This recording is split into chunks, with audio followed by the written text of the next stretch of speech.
자, 이제 2교시부터는 이 교재를 본격적으로 보도록 하겠습니다. 정신건강 이야기라는 책인데, 지금은 퇴임하셨지만 서울대 정신과 교수를 오래 하셨던 이부영 교수님이 쓴 책인데, 그렇게 어렵지 않게 일반인들이 이 정신의학에 대해서 이해하기 쉽도록 이제 쓴 책이에요. 그래서 정신건강 이야기라고 이렇게 썼던 겁니다. 이분이 갖고 있는 그러한 이제 심리학적인 지식과 의사로서 현장에서 치료했던 경험들 이런 것들을 바탕으로 해서 쓴 책이어서 대학생들한테는 조금 어렵게 느껴질 수도 있겠지만 그래도 크게 어렵지 않게 읽을 수 있는 책입니다. 한 학기 동안 이제 이 책을 볼 건데요. 먼저 이제 이 책을 시작하기 전에 여러분들이 이제 심리학 그러면 보통 이제 그 뭐 한 가지뿐이라고 생각하기가 쉽겠지만 심리학이 한 가지만 있는 것이 아니고 몇 가지 학파들이 있어요. 그래서 그 심리학 학파를 이제 미리 간단하게 좀 설명을 하고 우리가 공부할 이 이제 정신건강 이야기는 어떤 학파에서 주장하는 이야기인가 하는 것을 먼저 짚어보고 책을 보도록 할 겁니다. 심리학에 이제 크게 3대 주류 학파로 봐요. 세 가지 큰 이제 그 학파가 있는 거예요. 그 세 가지 학파는 인지행동 치료, 두 번째로는 정신분석 치료, 세 번째로는 인본주의 치료, 이렇게 인본주의 심리학이라 할 수도 있고, 자, 이런 심리학의 3대 주류가 이렇게 있습니다. 첫 번째로 인지행동 이제 심리학 혹은 인지행동 치료, 이거는 Cognitive Behavior Therapy라고 해가지고 CBT라고 이렇게 약자로 적습니다. 인지라는 것은 우리가 이제 사물이나 바깥 사람이나 바깥 대상을 이렇게 인식하는 우리 지적인 능력이죠, 그죠? 그거하고 행동은 우리 행동을 의미하는 거잖아요. 그래서 사람이 이렇게 심리적인 문제가 생기는 것은 인지 기능의 결함, 내가 세상을 인식하는 데 있어가지고 어떤 사고상의 어떤 결함이 있기 때문에 밖에 있는 현실들을 있는 그대로 받아들이지 못하고 왜곡해서 받아들인다고 이렇게 보고 그거를 교정하는 심리치료입니다.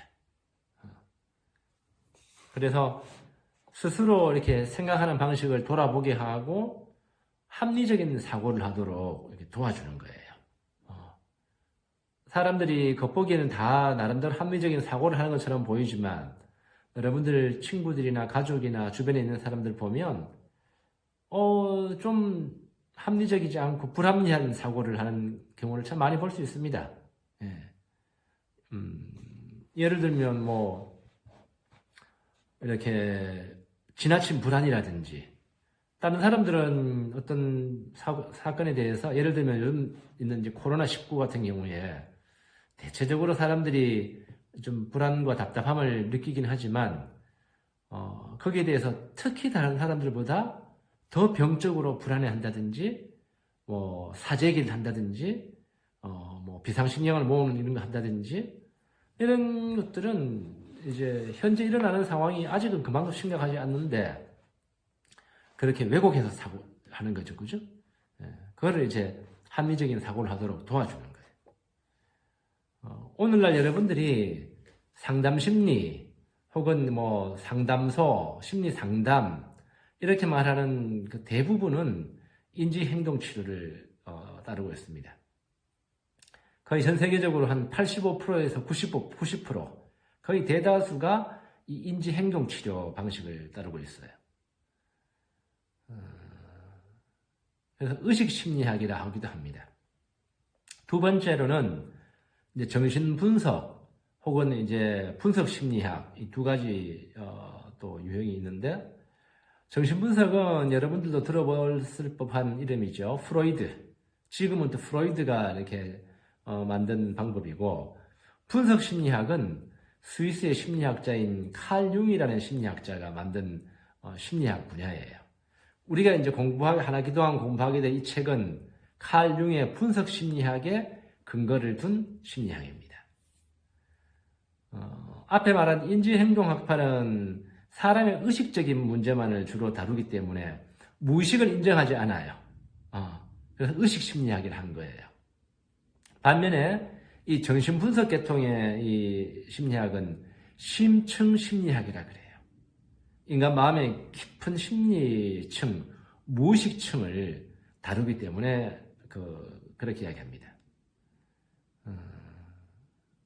그래서 전 세계적으로도 정신분석이나 분석심리 같은 이 심층 심리학은 많지가 않습니다. 또 주류 심리학인 이 인지행동 심리학에서는 무의식을 인정하지 않아요. 네. 아무튼 이제 그렇고요. 그다음 세 번째로는 인본주의 심리학이라고 해서 칼 로저스라든지 에이브라함 매슬로 같은 사람인데, 이 인본주의 심리학은 조금 뭐라 그럴까, 좀 철학에 가까워요. 인간은 보다 어떤 자기를 초월해서 보다 궁극적인 것, 궁극적인 삶의 의미, 또 궁극적인 어떤 삶의 목적, 이런 것들을 추구하기 위해서 끊임없이 나아가는 존재다 하는 걸 이렇게 이야기하는 건데, 조금 이거는 이제 심리학은 심리학 분야이긴 하지만 좀 철학에 가까운, 인본주의 철학에 가까운 그러한 심리학입니다. 자, 이 세 가지가 주류 학파인데, 자, 우리가 뭐라고요? 우리는 이제 무의식을 다루는 심층 심리학 분야인 칼 융의 분석 심리학이라는 학파에 근거해서 이 책을 보겠다고 이제 말씀드렸습니다. 그다음 교재 19페이지 한번 보세요. 정신 건강이란 무엇인가?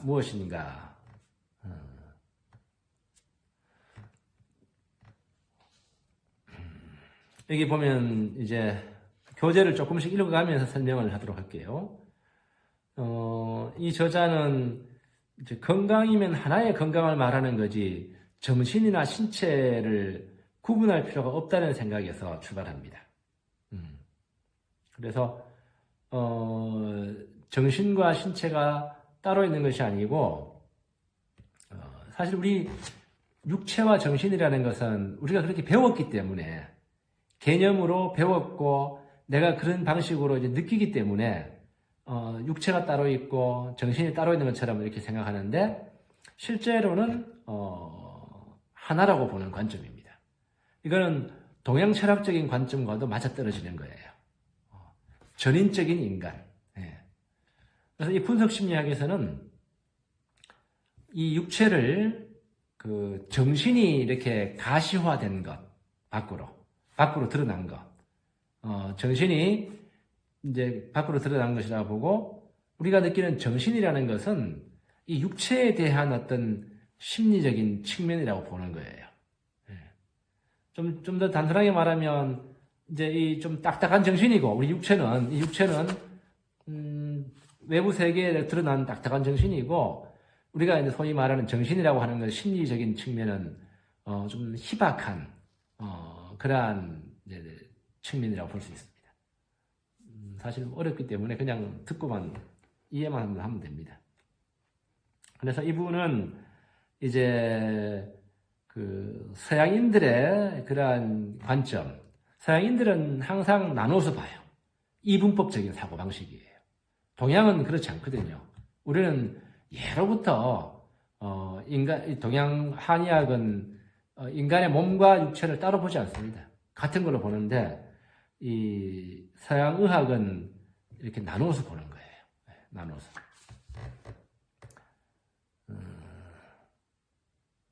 자, 그걸 말하는 거고요. 20페이지 한번 봅시다. 넘겨보세요.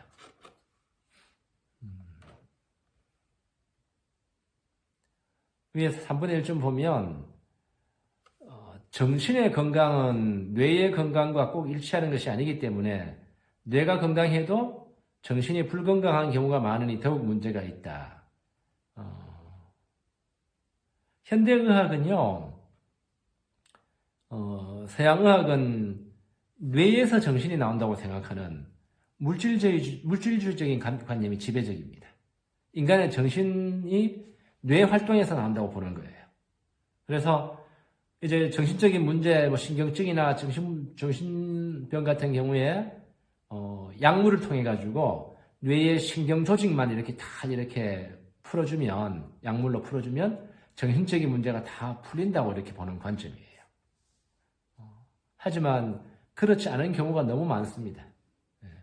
약물이 많은 효과가 있기는 있지만서도 뇌만 고쳐가지고 정신이 다 고쳐지지 않는 경우가 아직도 허다하게 많습니다. 20페이지 밑에 보면요. 건강이라는 개념은 본래 가치 판단이 아니다. 객관적이고 자연과학적인 기준에 따른 의학적 판단이다. 그러나 정신건강이라 하면 여기에 가치규범이라는 기준이 개입해 들어온다. 정신에 있어서 순수한 객관적 판단이 어렵기 때문이다.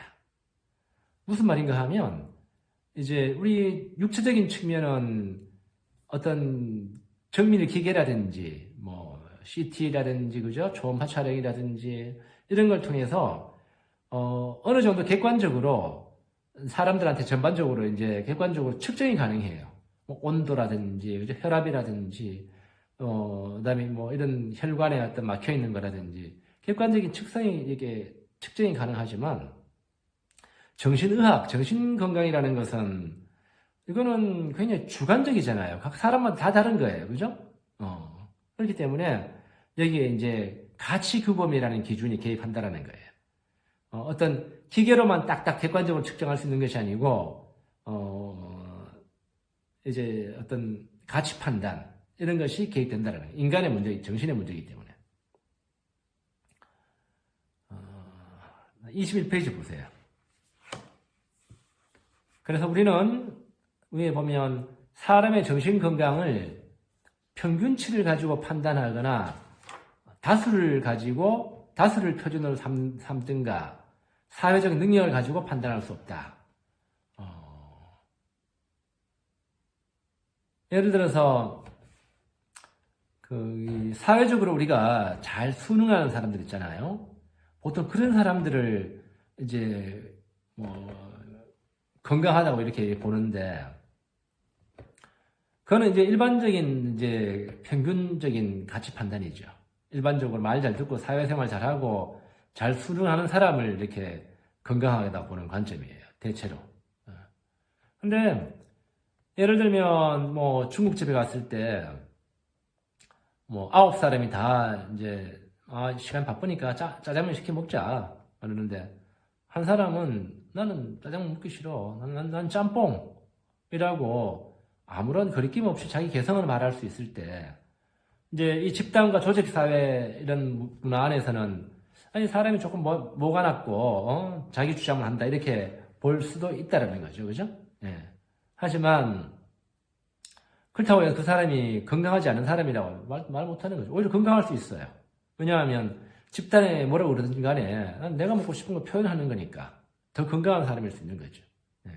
그래서 이러한 어떤 집단이 생각하는 평균치라든지 대다수를 표준으로 삼아가지고 또 사회 적응 능력을 가지고 이 사람이 건강하다, 건강하지 못하다 이렇게 판단할 수 없다라는 겁니다. 예.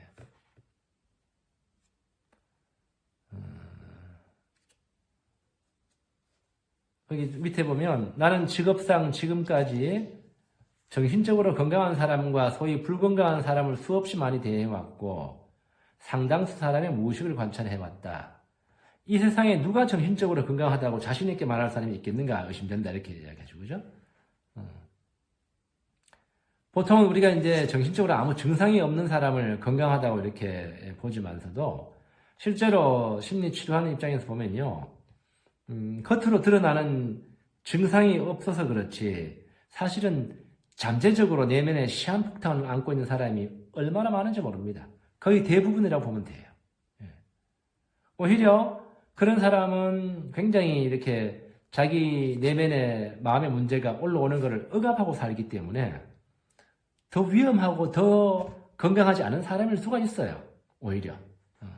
그러나 우울증이라든지 뭐 화병이라든지 불안증이라든지 뭔가 강박증이라든지 증상이 이렇게 겉으로 드러난 사람은 다른 사람들이 보기에는 저 사람 정신적으로 참 건강하지 못하다 이렇게 볼 수 있을지 몰라도 치료자의 입장에서 보면 실제로는 그 사람이 치료의 가능성에 더 가까이 가 있어요. 더 건강할 수 있는 거죠. 예. 오히려 그만큼 증상이 밖으로 드러났기 때문에 치료로 나가기가 더 쉽다라는 거죠. 예. 그래서 어떤 사람이 더 정신적으로 건강하지 못하다, 이거는, 다수의 어떤 그런 가치 판단, 또 집단의 어떤 가치 판단에 의해 가지고 그렇게 볼 것이 아니라는 겁니다. 개개인 한 명 한 명 상황을 다 우리가 따로 봐야 됐다는 거예요. 근데 이제 21페이지 밑에 보면 이렇게 정신건강이라는 말이 막연하고도 피상적인 언어이긴 해도 그래도 사람들이 신체 건강만을 주로 생각하는 시대에서 아직은 이 말을 쓸 필요가 있다. 이렇게 이야기합니다. 자, 여기서 이 저자가 건강한 정신에 대해서 이제 말하는 거는, 우리가 이제 여러분들 행복한 삶 교양 수업 들을 때, 내가 이제 건강한 정신에 대해서 4가지 관점을 이제 이야기한 적이 있었죠. 창조성, 심리적인 내구성, 종교성, 또 감정 기능의 발달, 이런 것들 한 적이 있죠. 같은 맥락입니다. 네, 같은 맥락이에요. 근데 이분은, 이 저자는 21페이지 맨 밑에 보면, 나는 정신건강을 원활한 정신활동과 성숙한 인격이라는 2가지 의미로 사용하겠다. 이렇게 봅니다. 아무 문제가 없는 상태를 말하는 게 아닙니다.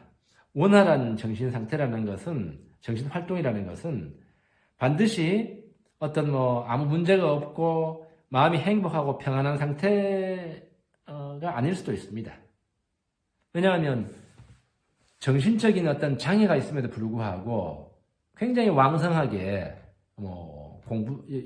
학문 활동도 하고 또 예술 활동도 하고 발명 활동도 하고 어떤 그런 사람들이 있거든요. 예. 그런 사람 장애가 있다 해가지고 건강하지 못하다고 이야기 못하죠. 또 이제 성숙한 인격, 물론 이것도 상당히 주관적인 가치이긴 하지만서도 우리가 대체로 말하는 성숙한 인격이라는 것은 좀 뭐라 그럴까요? 이기적이거나 의존적이지 않은 성인이라 성숙했다라는 성인을 말하는 거죠. 애들 같은 그러한 어떤 자기만 알고 또 이제 뭔가 의존하는 그런 것이 아닌 인격, 성숙한 인격이라고 이렇게 이야기를 볼 수가 있겠죠. 어른이 돼도 얼마나 많이 의존적인 줄 압니까? 그죠? 예. 알코올, 술에 대한 의존, 담배에 대한 의존, 또 이런 여러 가지 것들, 그죠? 음식을 끊지 못하는 거라든지 이런 것들 다 의존적인 것, 미성숙한 태도입니다. 자, 22페이지 위에 보면 성숙한 인격은 오히려 그 고통을 통하여 이루어질 수 있는 것이다. 때문에 성숙한 인격에 환자가 있는 반면 정신장애에 걸리지는 않았으나 미성숙한 인격의 소유자가 있다. 정신장애가 있거나 정신적인 문제가 있어도 인격이 성숙한 사람 있습니다. 예. 정신적인 문제를 앓고 있더라도. 예. 정신적인 문제를 앓고 있다 해가지고 누군가에게 의존하고 애처럼 매달리고 늘 하소연하는 사람 찾고 그렇게 하지 않는 사람이 있어요. 자기 정신적인 장애를 안고 살아가는 성숙한 인격이 있는 거죠. 하지만 또 그런 드러나는 정신장애는 없더라도 미성숙한 사람들 너무 많습니다. 제가 그런 걸 말하는 겁니다. 그래서 정신건강이라는 말이 굉장히 이렇게 좀 복합적입니다. 그래서 단순하게 이제 정의할 수 있는 문제가 아니고 여러분들이 그동안 이 책을 이렇게 쭉 보면서 여러분들 종합적으로 생각해 봐야 될 그러한 가치예요. 예. 이거는 건강한 정신이라는 것은 여러분들이 이제 아이들을 가르치는 교사로서 본인이 이렇게 체크해보고 길러 나가야 될 덕목이기도 하고 또 현장에 나가서 교사로서 아이들이라든지 학부모들 그네들을 상대하면서 이렇게 그네들을 잘 건강하게 지켜보고 가르치기 위해서라도 필요한 갖춰야 될 안목들이에요. 예. 자, 22페이지 밑에 봅시다. 여기 보면 제목이 이 세상에 환자란 없다 이렇게 이야기합니다.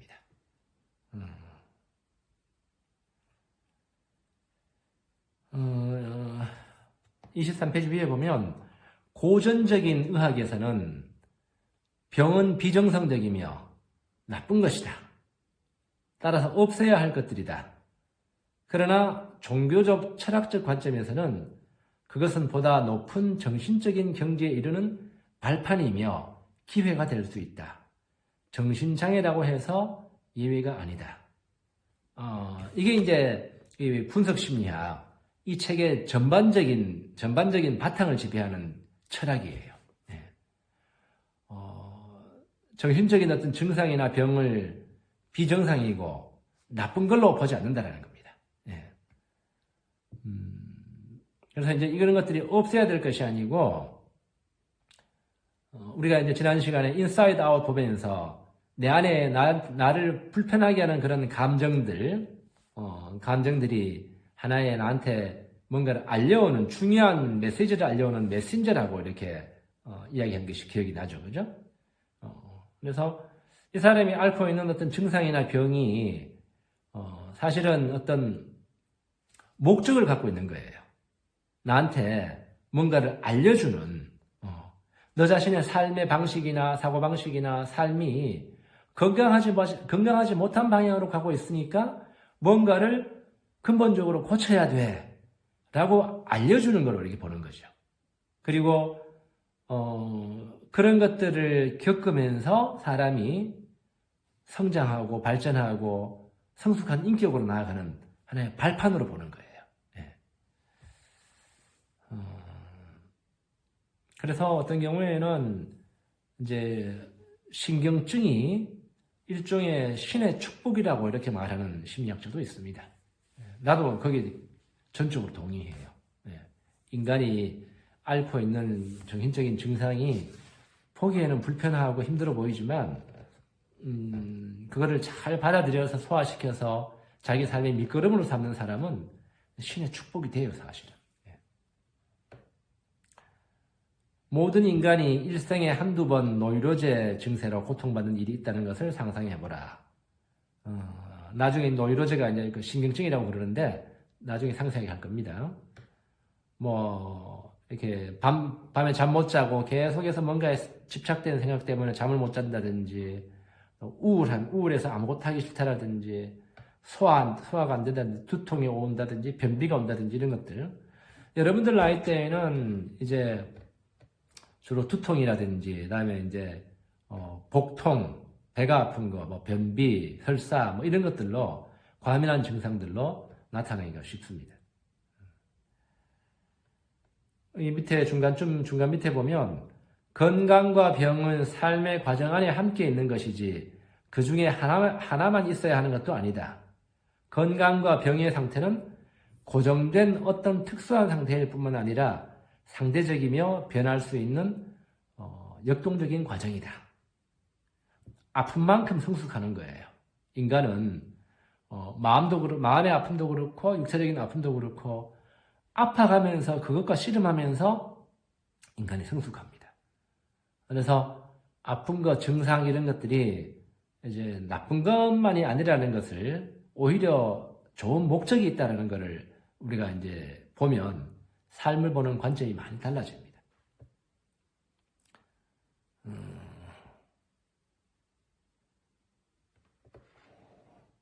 류시화라는 시인이 이런 말을 했어요. 좋은지 나쁜지 누가 아는가라는 제목의 시를 썼는데 여기에서 이런 말을 합니다. 모든 상처에는 목적이 있지 않을까? 어쩌면 우리가 상처를 치료하는 것이 아니라 상처가 우리를 치료하는지도 모른다. 상처는 우리가 자신의 어떤 부분을 변화시켜야 하는지 정확히 알려준다. 돌아보면 내가 상처라고 여긴 것은 진정한 나를 찾는 여정과 다르지 않았다. 시인으로서 대단한 심리적인 통찰을 한 그러한 말입니다. 우리가 갖고 있는 마음의 상처, 내가 그 상처를 치료하는 것이 아니라 그 마음의 상처가 그렇게 드러남으로 인해 가지고 그 상처가 나를 치료하는 방향으로 이끌어가는 거예요. 마음의 상처가 그냥 가만히 있는다고 저절로 나를 치료한다는 말이 아닙니다. 그런 말이 아니라 그 상처를 내가 의미 있게 잘 알아듣고 받아들이고 인간의 어떤 성숙을 위해서 받아들일 때 그때 이제 상처가 나를 치료한다는 거지. 마음에 상처가 있다고 해서 저절로 나를 치료할 것 같으면 병원에 갈 일도 없고 심리치료 받을 일도 없겠죠. 그죠? 24페이지 한번 봅시다. 위에 보면 마음을 위해서도 내가 원하지 않는 생각과 행동을 억지로 의지로서 막기보다는 그것을 받아들일 필요가 있다. 병을 이기기 위해서 병과 싸워야 하지만 오히려 병을 받아들여야 할 때가 있다. 상당 부분의 노이로제에서는 후자가 더 효과적이다. 인간이 앓고 있는 마음의 모든 문제는요, 결국은 내가 안 받아들이려고 그러고 수용하지 않으려고 그러기 때문에 생기는 갈등이고 긴장이에요. 우리 마음속에 일어나는 긴장들은. 내가 그를 받아들이겠다. 모든 것을 내가 수용하겠다. 그렇게 해야만이 훨씬 더 마음의 증상이나 병들은 치유되는 방향으로 나아갑니다.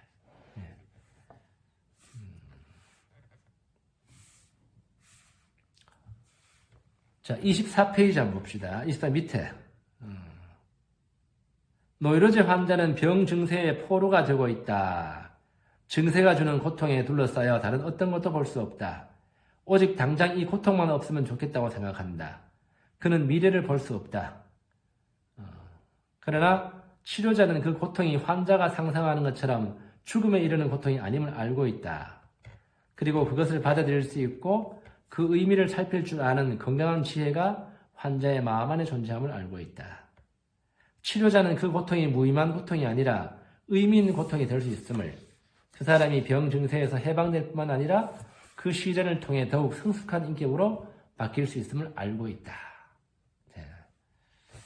자, 이제 두 번째 시간에는 여러분들이 많이 관점이 달라질 수 있겠죠, 그죠? 정신적인 문제, 병이, 증상이나 병이 상당히 의미 있는 거구나. 받아들여야 되는 거구나. 제거하고 억압해야 될 것이 아니구나. 일단 이 관점만 갖는다 그러면 여러분들이 이 책 전체에 대한 정신을 배운 것이 됩니다. 셋째 시간에 계속 가도록 하겠습니다.